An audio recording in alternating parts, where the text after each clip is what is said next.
There we go. Wow.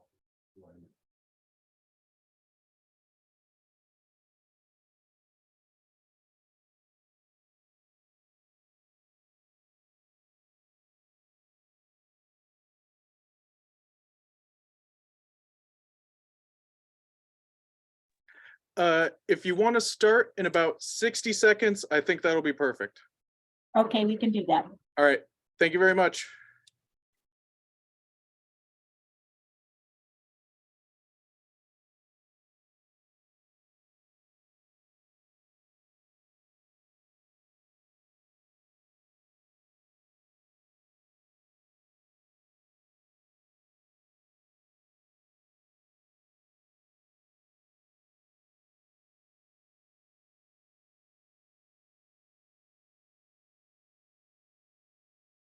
Debbie, you are not frozen for us. Okay, You're freely moving. all right. I have everybody else frozen.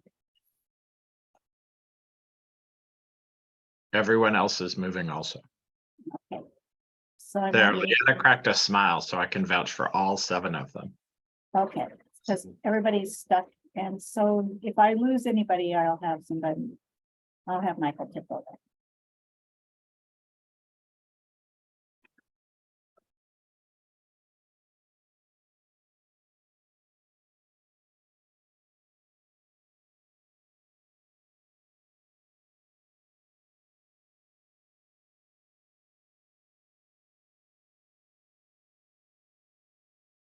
Okay, I believe we have TC Media and everyone available, so I'm going to go ahead and call the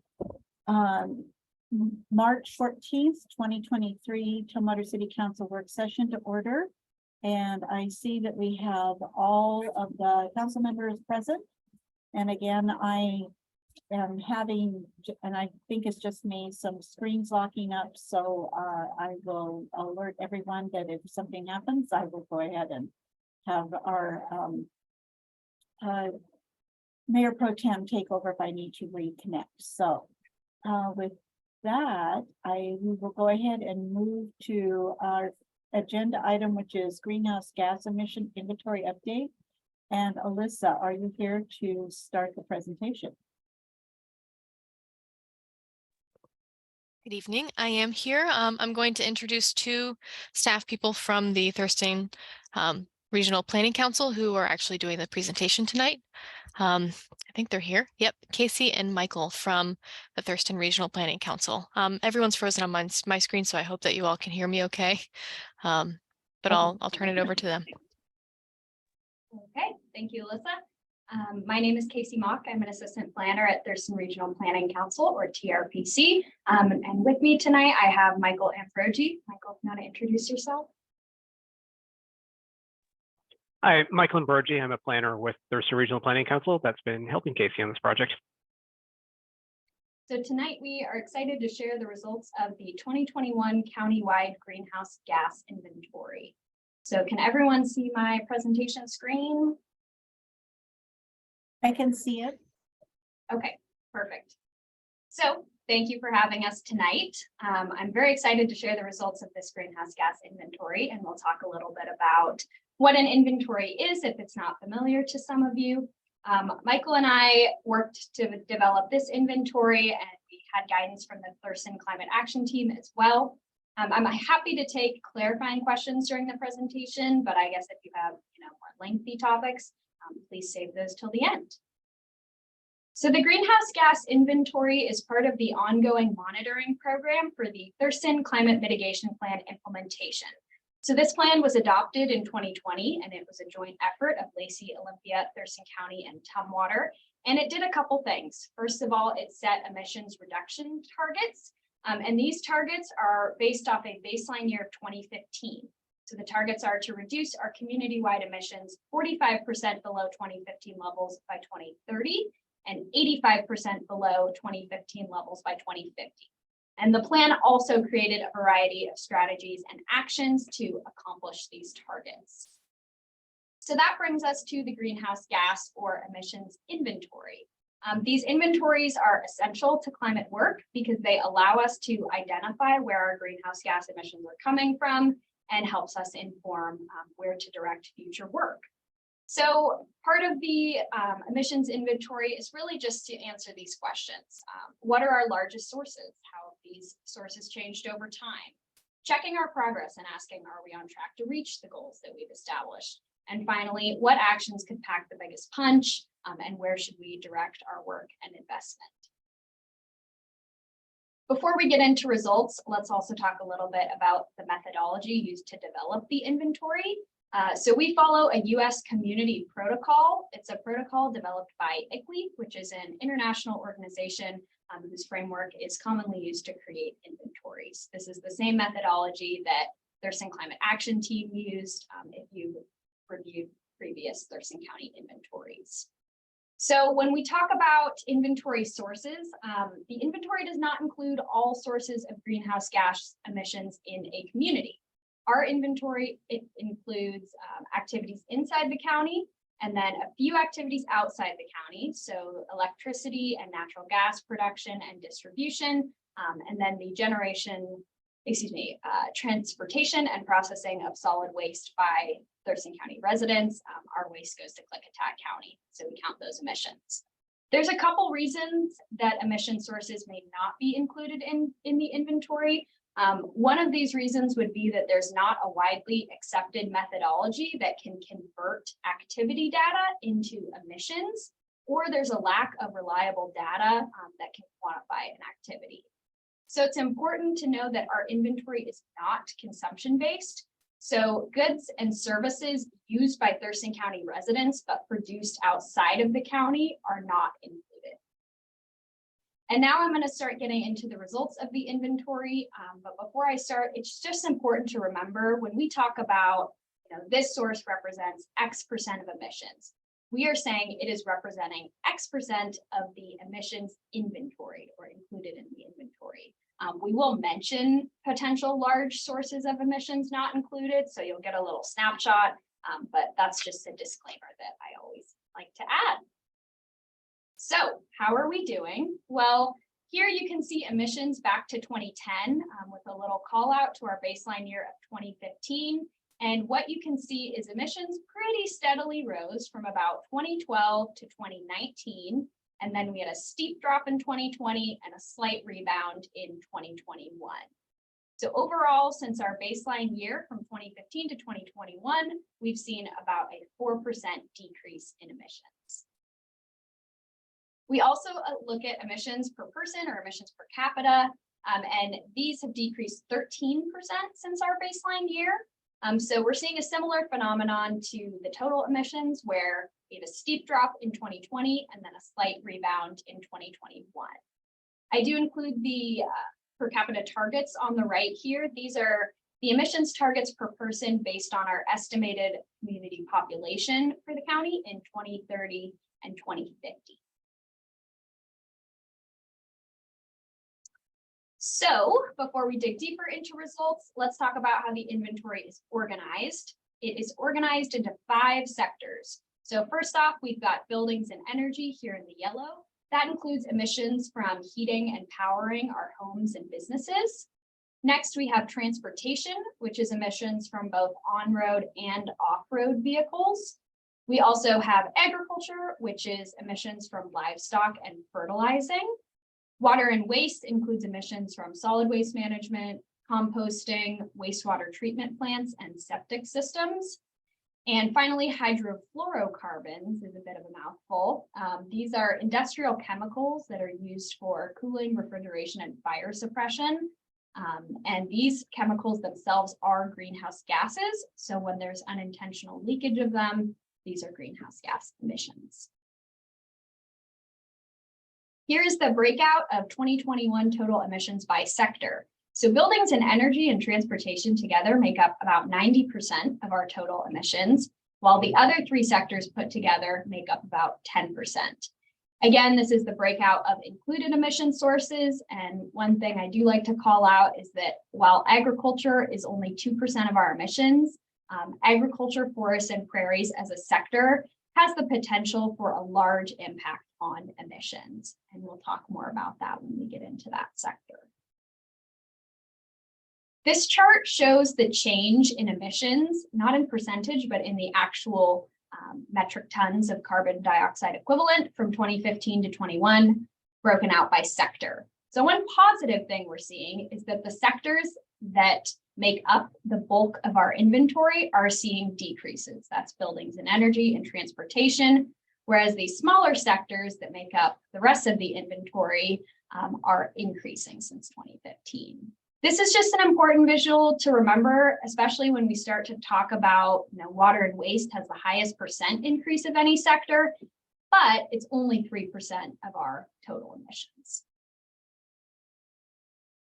Okay, so we're now going to go sector by sector. And first, I'll have a slide just talking about what's included. And then the second slide will go over the results since our baseline year.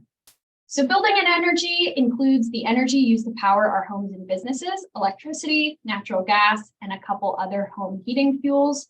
We also include upstream emissions, so the emissions from producing the energy and transmission and distribution losses. Since 2015, this sector has seen a decrease of 3%. Again, we have that trend of somewhat steady rise until 2019, and then come 2020, steep drop, and then slight rebound to 2021. This is, again, our largest sector. It makes up 54% of the increase of the inventory. And within the sector, residential buildings are the largest source of emissions. And this gray bar right here in the middle of the chart just points out that baseline year of 2015. We do have some Tumwater specific data for this sector. So what you're seeing here is energy consumption. We have both Tumwater and Thurston County. So what you're seeing here is countywide and in Tumwater, electricity and natural gas use have both risen since 2015, yet emissions are decreasing. And the reason that emissions are decreasing is because Puget Sound Energy is getting their fuel mix to be cleaner and cleaner to meet legislation. So the decrease in emissions is not necessarily due to local energy use reductions. Moving on to transportation, this sector includes emissions from on-road vehicles, and then it includes maritime and aviation fuel use from the Port of Olympia, and it also includes some off-road vehicles. Some notable exclusions from this chapter are emissions from charging electric vehicles. Those would be reported in the buildings and energy sector, and air travel by Thurston residents. The reason air travel is excluded is that there's limited local data to estimate these emissions, but we do know that this is a significant source of emissions globally. Looking at the change in this sector over time, we've seen a 9% decrease from 2015 to 2021. Again, this is our second largest sector, making up about 36% of emissions. And within this sector, light duty vehicles, which are most passenger vehicles, are the largest source. So we've seen this 9% decrease in emissions, and we can estimate that that's largely due to an increase in telework and just vehicles getting cleaner overall. And again, you see that kind of steep drop in 2020 and then rebounding in 2021. Casey, can I ask a quick question? This is Leota. Let's do. I don't know if it's just my new bifocals, but trying to count the colors and then the graph, am I missing, like, where's the port line? Like that dark line, is it above? Like, am I missing something? You are not missing something. It's at the top of the chart, but it's so slight that you can't. Okay. Thank you for helping me with my vision test. Please that's continue. Great. That's a great question. And this will also be an issue when we get to the water and waste sector. You'll see that you can only see a couple of our many colors there. So yes, 9% decrease since 2015, again, drop in 2020 and rebounding in 2021. We do have Tumwater specific data for this sector as well. So what you're seeing right here is the commute mode that folks are taking to work. And this is the average from the 2017 to 2021 American Community Survey. So Tumwater's telework rate is slightly above that of the county, and your rate of individuals driving alone to work is slightly lower than the county. So that is both great to see. Next up, we have water and waste. Thurston County's solid waste, as I said, is treated at Roosevelt landfill in Klickitat County. So this is one of the few examples of an emission source outside of our county boundary. So we include the transportation down to Klickitat and then the processing of the waste. And finally, the methane that is emitted from the waste as it decomposes. We also include emissions from commercially treated compost, emissions from the treatment of wastewater at lot, and emissions from septic system fugitives. So this is one of our smaller sectors now. It makes up 3% of the total. And as you can see in this top chart, I know it's a bit hard to read. The only things you're really seeing are septic fugitives in this yellow orangey color, and then methane in this lighter blue. So methane makes up the vast majority of water and waste emissions. And this is the gases that are emitted from the waste as it decomposes. Now, it's important to mention that Roosevelt landfill does employ a variety of very innovative practices to capture methane and convert it into renewable natural gas. And these account for those practices in the emissions estimates. So this sector has seen our largest increase of 26% since 2015. And this increase also parallels a pretty steep increase in the amount of solid waste that our community as a whole generates. We now estimate that each Thurston County resident generates an average of about 1,500 pounds of solid waste a year. Could I ask a quick question? Mhm. Under the methane, are you counting the work here locally in Thurston County? So the methane is from Roosevelt. Are you saying from compost at work or? The yeah, so just is that included in it in these statistics? What happens locally to our? I know stuff goes to Roosevelt, but what about locally? What we're doing out at the work and where we are composting? I can chime in on that, Casey. I know composting is included in the greenhouse gas emissions inventory. Okay. All the solid waste that goes to work gets transported to Roosevelt. So we include the emissions over the lifespan of that waste at the Roosevelt facility. And then we also include the emissions for just transporting that waste, usually by rail, a combination of rail and truck down to Klickitat County. The actual operations of the work facility, that would be included in the buildings and energy. So that's kind of true for both lot and for work, that those facilities require electricity and natural gas to actually operate them, but those emissions are included within the buildings and energy sector. Okay, thank you. Thanks for that. I appreciate it. Thank you. Okay, moving on to our next sector, we have agriculture. So in the Thurston Climate Mitigation Plan, this sector is agriculture, forests, and prairies. But in the inventory, we're just calling it agriculture because the only sources of emissions included are agricultural sources. So we include commercial fertilizer use, emissions from the enteric fermentation of livestock, and then manure management. So this is the sector that I would say has the greatest uncertainty because we don't include emissions from land use or land cover changes or carbon sequestration. So you may be familiar with the term carbon sequestration. This talks about taking carbon out of the atmosphere and storing it or sequestering it. And the reason that these sources are not included in the inventory at this time is because either there's a lack of reliable data or there is not an approved methodology to give us good estimates of emissions. So while this is one of our smaller sectors, I wouldn't discount its importance. So of the agricultural sources included, the bulk of emissions come from livestock. Enteric fermentation takes up the biggest chunk, and then manure management, the second largest chunk. And we've seen a 3% increase in emissions since 2015. Some challenges in this sector are that we have limited data on our local agricultural practices. So we use data from the US Census of Agriculture, and data comes from that each 5 years. So sporadic, I would say. And We rely on statewide emissions factors to convert activity into emissions. So local innovative practices that lower our community emissions aren't necessarily being shown in these emissions estimates. And finally, our last sector is hydrofluorocarbons. So this is not a sector in the Thurston Climate Mitigation Plan, and the region doesn't have specific strategies and actions concerning hydrofluorocarbons. But again, these are the industrial chemicals used usually for cooling, refrigeration, and fire suppression, and they themselves are greenhouse gases. So when they are unintentionally leaked from equipment, these are greenhouse gas emissions. This makes up about 5% of our total emissions, and we have seen a 7% increase in emissions since 2015.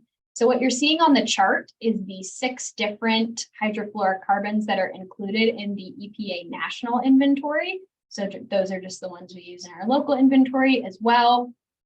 Similar to the agriculture sector, this sector has a lot of uncertainty because of a lack of local data. We rely on national averages to generate our emissions. And so we're not capturing regional variations in how Thurston County or Washington State as a whole generate hydrofluorocarbon emissions. And it's important to remember that these regional variations are not taken into account because there is state action going on to increase the regulation of these chemicals. So in 2022, there was a House bill that passed that does a few different things that will help eventually lower HFC emissions. But that action won't be incorporated into the inventory unless there's a local data source that we can use. And that's the end of the inventory results. Before I stop for questions, though, I did want to share this wonderful resource that is out there.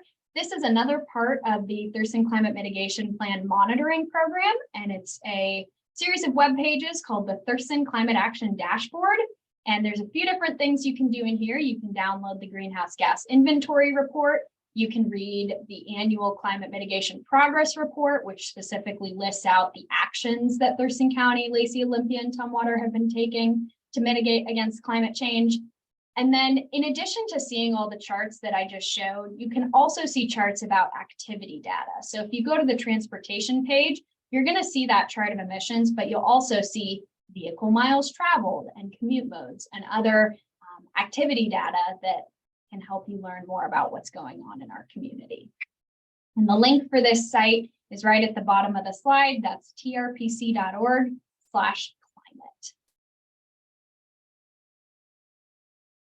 Okay, I'm happy now to take questions and thank you all very much for your time. Great. Any questions? Councilmember Dahlhoff and then Councilmember Althauser. Thanks, Mayor. It's not really my first question is not really a question, but I just wanted to hear from Eileen, right? Since Eileen represents Tumwater on climate. I don't want to put you on the spot, Eileen, but I'm putting you on the spot just to hear from you because I was thinking like and I'd also like to go back to the carbon sequestration. I remember some past council meetings that were pretty passionate and animated about some calculations. And so I'd like to hear from Eileen and then hear about a little more detail of why carbon sequestration is not included. Oh, thank you, Councilmember Dahlhoff. Yeah, it has been a pleasure. I'm learning a lot being on this committee. The report was very interesting. There's another one that the white paper that TRPC did for the Climate Steering Committee that speaks to who's responsible, how like putting the plan into play and then where the responsibility lies. And I think that'll be another interesting one to do a work session on as well.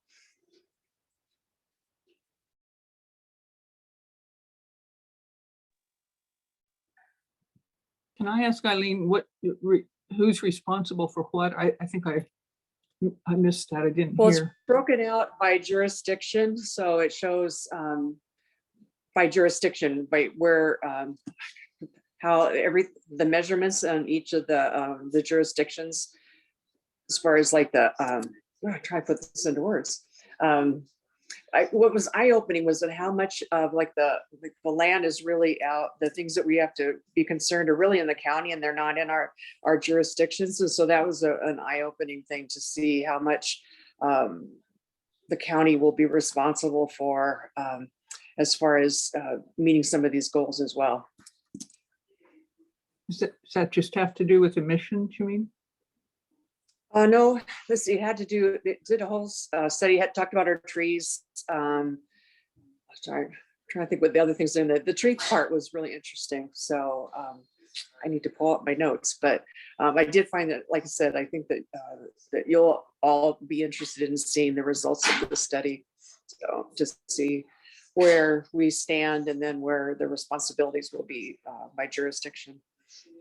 And those are due when or coming when? We received, it was a presentation that we received in our climate meeting. And then after that, I was thinking that approaching to see if we can get Alyssa, we could do this for another work session and go through that as well. Because I think that'd be really, really useful for everyone. Thank you. Councilmember Hauser, did you have something? And then I'll go to Councilmember Gobi. Yeah, I just sort of had a question about how we measure progress of like recent policy changes and things. Like in recent years, I think it was 2 or 3 years ago, the legislature passed a requirement particularly around efficiency of buildings. And I think that took effect maybe a year ago, maybe a little bit more than that, or maybe it's being phased in. This is not my area of expertise, so I'm not entirely certain. But when we look at like the latitude of how things have increased since 2015, I think it's also like, is there a way to look at the effect of some of those policies that either we've proactively enacted or that the state has said that these are the standards that exist. I'm also sort of thinking prospectively about some of the changes that the state building code did around the use of natural gas in buildings, and if there's ways that we can sort of measure the effectiveness of those policies. Well, on the inventory side, this is something that we struggle with. It's very difficult, if not impossible, to isolate reasons for change in the inventory. So, we can't quantify and say, this bill had this impact on emissions. We can look to other kind of activity data sources. So on the natural gas point, you can look at natural gas usage, and you can look at the number of new natural gas hookups each month through building permits, and that'll paint you a better picture of the impact that those actions have. But at the inventory level, we really can't point back and say these are the reasons. Now, that said, one thing that the monitoring program is considering is doing an attribution analysis with the inventory, which would give some more input into, okay, what are the impacts that weather or anomalous events have on our emissions? And that can get at some of those factors, but that analysis wouldn't be able to get into, I believe, kind of smaller state actions. And there's a few examples where the inventory actually does relate to actions that we've taken. And one interesting one to me is around street lighting. So our communities have invested a lot of money in increasing the efficiency of streetlights with LED bulbs. And in the inventory, we can see a pretty direct relationship as to the effect that's had. That's great. Thank you. I just think it's important that, we do all the work to pass the policies, and it's great when we see that they're successful. And when we can demonstrate that to our communities, that helps build confidence in the work that we're trying to do.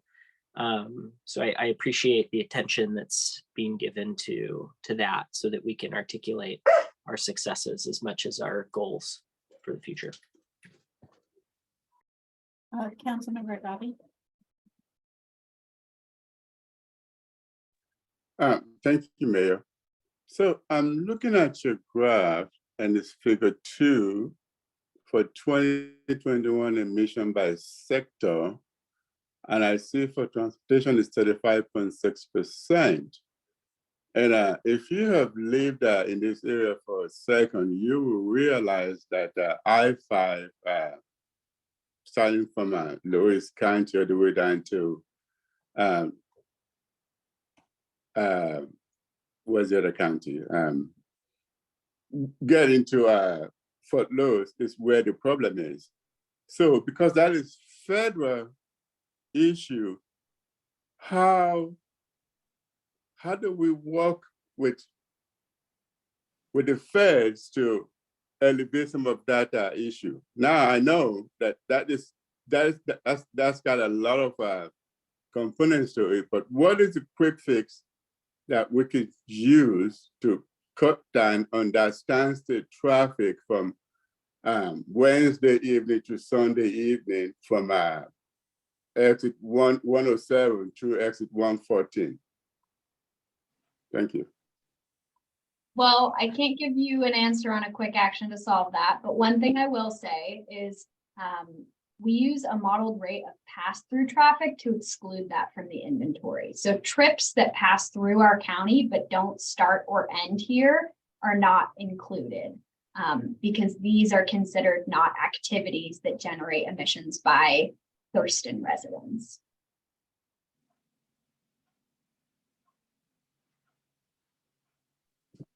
But because if you were to observe that traffic pattern starting from Wednesday to Sunday evening, you would notice that there at least there's a solid line of cars that will pass through that section. Some say about 20, 25 minutes or even 10 minutes to go from exit 107 to 114. That's a lot of emission just standing in one place. And that's the challenge with the greenhouse gas emissions inventory too, is that we're using vehicle miles traveled as our metric, as our activity data for estimating emissions. So it actually doesn't take into account the amount of time that a vehicle spends idling. It's just using average rates for how much emissions that vehicle produces based on the mile driven. So there's a lot of work that our community is doing to reduce congestion specifically. But that, again, that challenge of attributing local action to the inventory, sometimes that's hard to make that direct connection. Councilmember Jefferson and then Councilmember Kathy. Yes, have you compared us to other communities? How do we stand to other counties? And also, can you break it down so we can see how Lacey is doing, how Olympia is doing, and how Tumwater is doing? Those are both great questions. Unfortunately, the answer to both is no. So on the point of comparing us to other communities, you can't compare one emissions inventory to another unless you're certain that the sources and methodology that they include are the same. So we couldn't even compare our 2021 results to our 2015 results until we went back and reproduced the 2015 results using updated methodology. So we can't compare ourselves to neighboring counties in that way. In terms of the breakdown by community, that's another challenge, and I know it's something that policymakers and staff alike would love to see, but a lot of the data that we use to produce the inventory, vehicle miles traveled, maybe that's not a good example, you could probably break that one out by community. But a lot of the metrics that we use are produced at a county scale, and they are not broken down into jurisdiction. So unfortunately, no, neither of those things is something that the inventory can tell you. So we can't say that we're doing the best in Washington. No, you can say you have the best climate coordinators, but. That's correct. And thank you very much. Councilmember Kathy. Thank you. I have a couple of questions. One is about emissions from what would be termed industry. I don't know how you define industry, but I'd like to hear what who or what that is in Thurston County, or what you do with that industrial emissions? That's a good question. We actually rely on Puget Sound Energy's definition. So we put in an annual request to PSE for data on electricity and natural gas use, and they report it by 3 different categories: residential, commercial, and industrial. And I'm not entirely sure how they differentiate between commercial and industrial. That's a really good question. Because those are big emitters in our county, and they continue to increase as we develop and as we use land in, I think environmentally climate change sensitivity. So we don't know, we don't track that. Is that correct? I mean, we do track industrial emissions. I'm not entirely sure how industrial is defined by Puget Sound Energy. One thing I'll add on to is that one of the steps when doing an inventory is to check, I'm not sure if it's a state or federal database, where industries of a certain emissions threshold are required to do inventories and report their emissions each year. And we don't have any of those businesses in Thurston County that hit that threshold. Yes, and a resource from EPA, and generally it's things like if you have a landfill within your jurisdiction, or I think some common ones in our region are like pulp or timber mills, industries that produce a lot of emissions just due to the nature of the work that they do. So we don't have any of those large emitters that are required to report to EPA within our county. So below a certain level of emission, the ones that we would have in Thurston County would not have to report. Is that what you're saying? Correct. I mean, yeah. Their electricity is still reported to Puget Sound Energy, Yeah. so that's being taken into account. But Their electricity and probably their water use, but not their emissions, correct? Okay. Also, what's under the definition off-road vehicles? That's a great question. Let's see, Michael. So it's a learning curve for us as well. Mostly it's a lot of diesel equipment. So, backhoes, and a lot of construction equipment, lawn mowers. That's the general.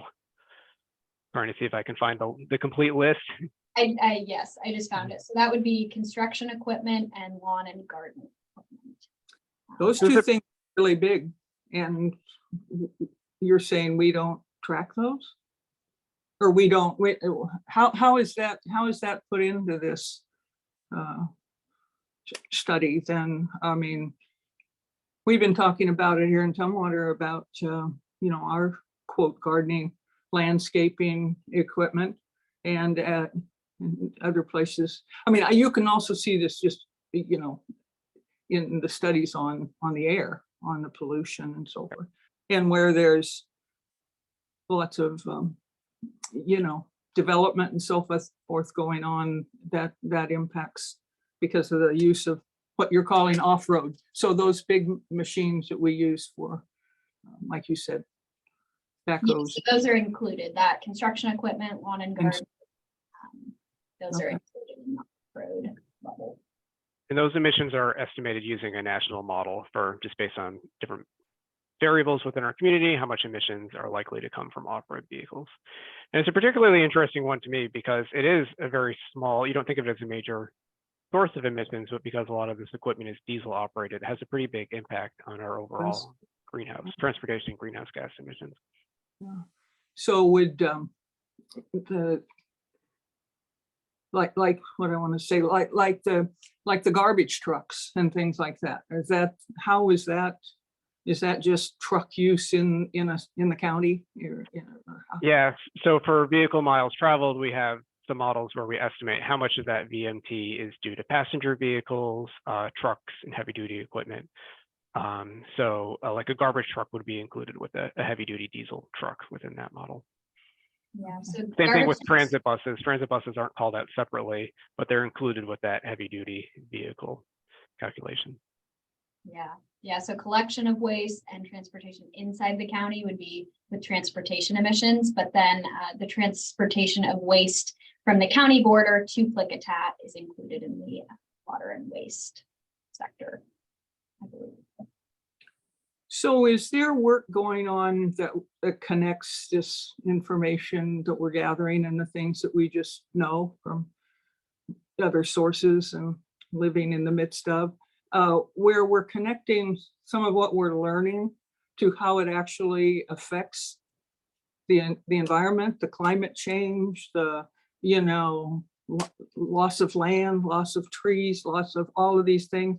And I've seen the chart of how much carbon is released into the air when all different size trees are cut down. And is this a group getting into making the connections between emissions, the good report, the very good report that you gave tonight, to the overall climate action plan, the climate impact on climate is what I'm trying to get at, because I've heard this emissions report off and on and at different levels, and as you've developed it and so forth for years, but I've never heard how is that impacting, you know, what we're trying to do to save the planet. You know what I'm trying to say? So, you know, I'm struggling with how we move on, not move on, but incorporate at city levels and county level to make things better as far as our climate emergency. Do you just have kind of a idea or philosophical whatever or practical thing with that? Well, I can talk about a couple regional products, and then Alyssa or Eileen might be able to talk more about Tumwater specific work. So in terms of translating our emissions into the lived experience of our community members, the only resource that I can really point to is a little bit older. In 2018, TRPC worked with partners to produce a climate adaptation plan, and it included an assessment of here are the ways that climate change is projected to change the systems in our community, you know, wetter winters, and it gets into those kind of, this is how it will feel on the ground. But that was just a one-time point in time plan and assessment. And then the other piece that interacts with the greenhouse gas inventory report is the annual climate progress report. And that's the presentation that Eileen was talking about earlier in the meeting. That one doesn't talk about, it doesn't translate emissions into the lived experiences for community members, but it takes this and then combines it with the work that's being done at the community level by the different jurisdictions, and kind of gives a more direct tie of, here's the data we have and here's what we're doing about it. Whereas this inventory report, as you've said, is really just, here are our emissions, and that's kind of where it is. So then would communities use the data from like what you've given us tonight to shape our individual city plans for how we want to, what we want to do and how we want to contribute to the climate action in our city? Is that sort of your goal? Yes, I would say regional staff and your specific climate staff, they use this as one of several resources to then build their own work program and prioritize actions and figure out where to direct investment. So this is just one of the resources that they have to see, you know, what are our big emissions drivers, and those might be prime areas for action. And when the Thurston Climate Mitigation Plan was drafted, some work was done using the inventory, which TCAT did the inventory at that time. Right. But to look at some scenarios, so we had this inventory in place, which allowed our consultants to say, well, what if PSC moved to reduce coal from its electricity generation? Or what if, you know, could look at these scenarios to kind of model the actions that we would need to do, which ended up in the mitigation plan to meet our greenhouse gas emission goals. I remember that. I was here when TCAT started and did their thing.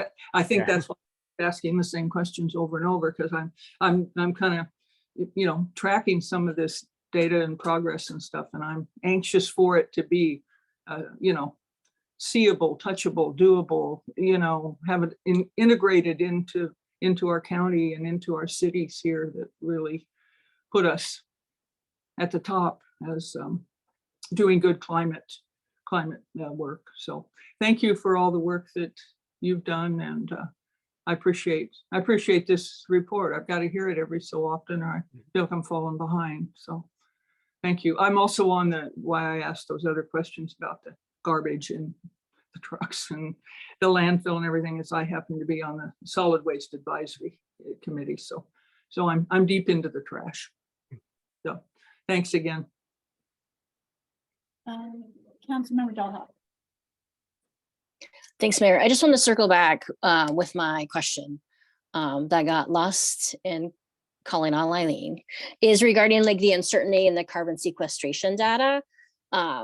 Just if you could expand on that a little bit more, because I think that has an impact on our city of our urban forestry plan and some work that we're trying to do. So I'd like clarification on that. And then because of this circle around, I have another question regarding the energy with buildings. Do you use Commerce and Ecology's that their greenhouse gas emission calculator for state agencies, state buildings? Do you use their data at all for their SEEP, state efficiency and environmental performance? No, we just use usage data from Puget Sound Energy and then their specific emissions factors. And then we use census data for other home heating fuels. Got it. But sorry, Michael. Oh, do you want me to chime in on sequestration, Casey? If you'd like to start, feel free. I do have the chart from the report pulled up. Okay. Yeah, Casey mentioned that the inventory is developed using the U.S. Community Protocol developed by ICLEI. And ICLEI is really our guide as to how we account for greenhouse gas emissions and what methodologies we should use. And at this time, they don't have a definitive answer to how land cover change translates into greenhouse gas emissions. But they're putting together some tools, and they've been doing making some progress in that direction. And I think that emissions due to land cover change and due to trees and forests is kind of the biggest area, the greatest need within our inventory. So that's well recognized. So I wanted to pull up, Casey, do you want me to actually show this chart? I have it That'd be too. helpful. So either way. Okay, yeah, why don't you go ahead and do that? So But- yes. Oh, so I mentioned that ICLEI is drafting some tools that we can use. We kind of ran those tools for this greenhouse gas emissions report, and we've included them as kind of supplemental data. And we're going to look into including them permanently within the inventory in future updates to the inventory. So this is, like I said, ICLEI developed this tool. It's called the LEARN tool, which is an acronym that I can't remember what it's for. But this shows estimated emissions due to land cover change compared to a baseline. So we looked at a 10-year baseline. So you can see over the 2008 to 2011 period, it estimates that there were some emissions. The negative in 2011 to 2013 indicates that there was net sequestration or a reduction compared to that baseline. And then the latter two time periods, we had an increase compared to the baseline. Some caveats that are really important to keep in mind when using these analysis is that this is based off of land cover data coming from satellites. So it's very, very coarse resolution. And it's only available for every 3 to 5 years. So it's hard for us to track year-to-year change due to land cover changes. It's also important to keep in mind that it's, again, using that satellite data, so we don't really know specifically how a forest is being managed. So forest, as it's kind of identified in this land cover data, could be managed in very, very different ways, which means that it could sequester or emit more carbon. So it's really hard to make a direct tie-in to this land cover data and to emissions. But this is kind of the best information that we have at this time. We have a similar issue for agriculture too. We use data on acres of farmland that are fertilized, but the emissions factors for that, they're very general. They're just saying that 1 acre of land that's being fertilized has this amount of emissions, greenhouse gas emissions.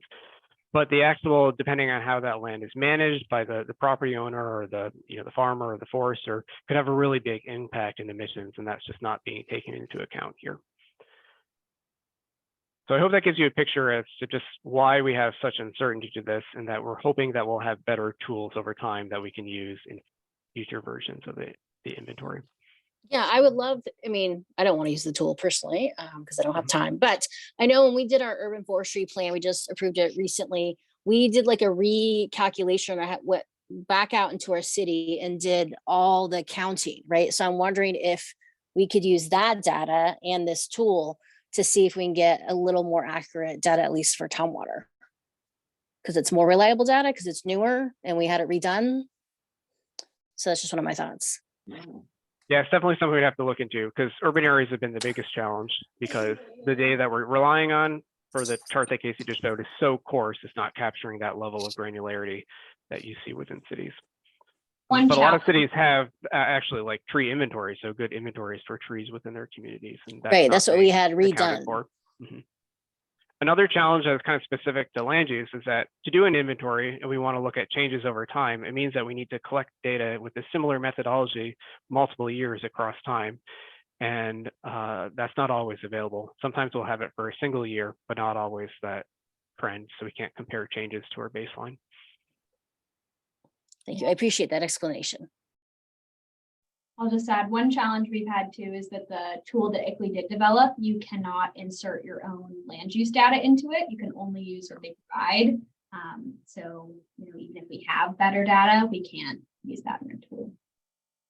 Well, When I that's say- not helpful. Thank you, Yeah. Casey. And when I say coarse resolution, we're talking about 100 foot by 100 foot pixels.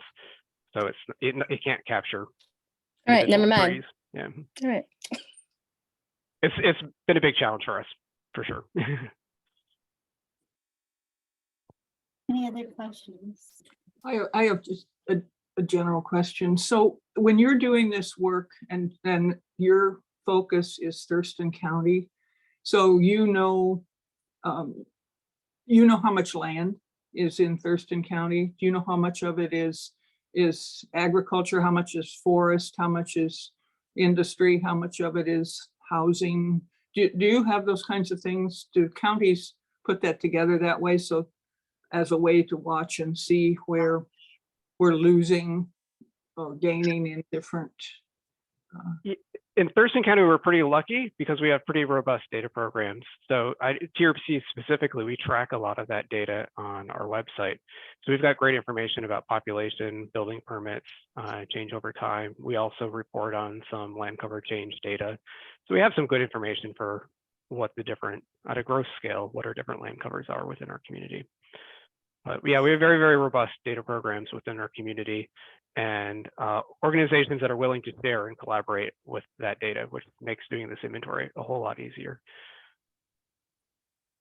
So a city like ours could find out from you what over a period of time, how the land has been used. In other words, where we've built homes or where we have industry or where we have forests.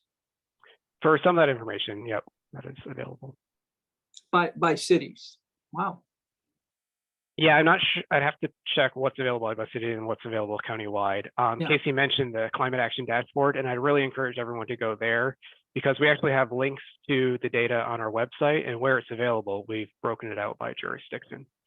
We're Great. trying to make, even if it's not included within the inventory, we're trying to make that information available to the community. Great, thank you. Done a lot of work. Administrator Doe. Yep. If nobody has any other questions, I just want to highlight a few things. And, one of the things that's striking in this is the importance of land cover change and what impact, converting from agriculture to urban can have. And to me, that's a shout out to the Growth Management Act, which is trying to protect the timberland and the agricultural land that's outside the urban growth area so that it can stay, vegetative cover permanently.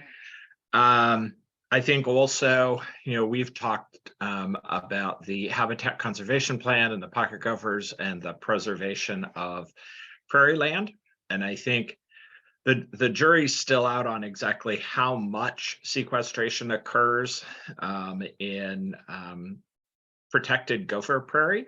But one of the opportunities that's ahead for us, if indeed the HCP, results in something like 1,050 acres of permanently preserved gopher prairie, is the sequestration that can occur there and is permanently protected. I mean, that's the requirement in those provisions, is that has to be permanent prairie, and consequently permanently provides for sequestration. Maybe not at the same rate as forest would provide, but it still can provide significant value. And I guess the other thing, we're looking at what are the impacts, and I think there's some questions about, how does this relate to our own climate change goals and the measures that we are doing. I think the biggest value of having this information is there's only so much money and only so much resource. And I think this can help us get the most impact for our dollar.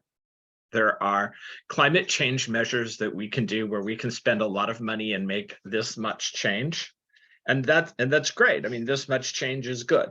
But there are other areas where we could maybe spend the same amount of money and get this much change. And again, given limited resources, I think this is a great tool to help us set those priorities to get the most return for our investment. Thank you. Any other questions?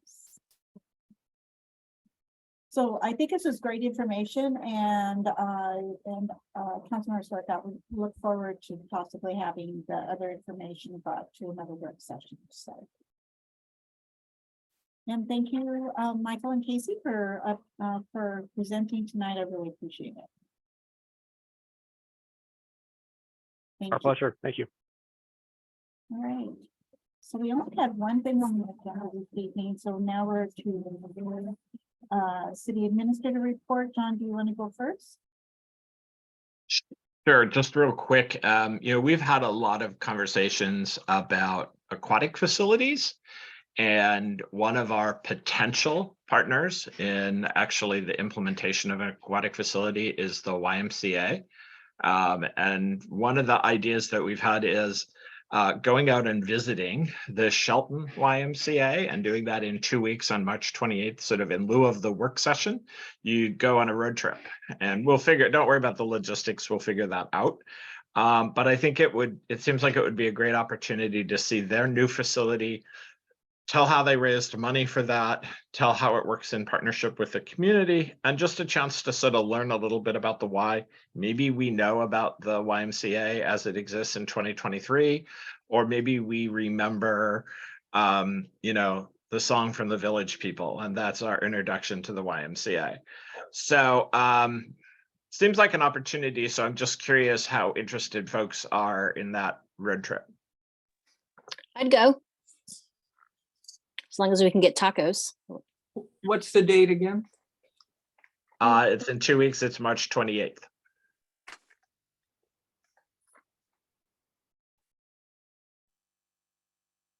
I can do it.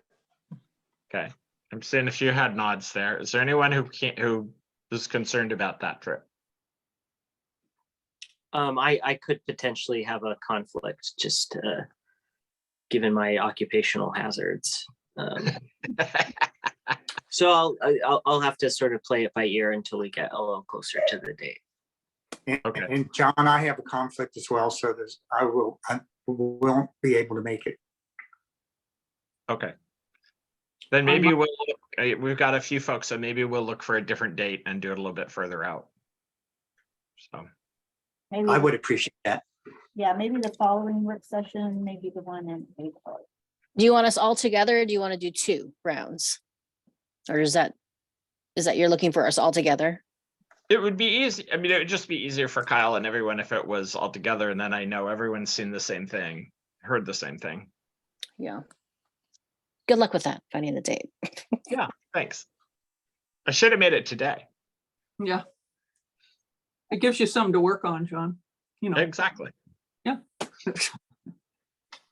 That's all I have, Madam Mayor. All right. And I don't have anything this evening. So, we have a city council, regular council meeting next, Tuesday. So we will see everyone there. So everyone have a good night. Thank you. We are adjourned.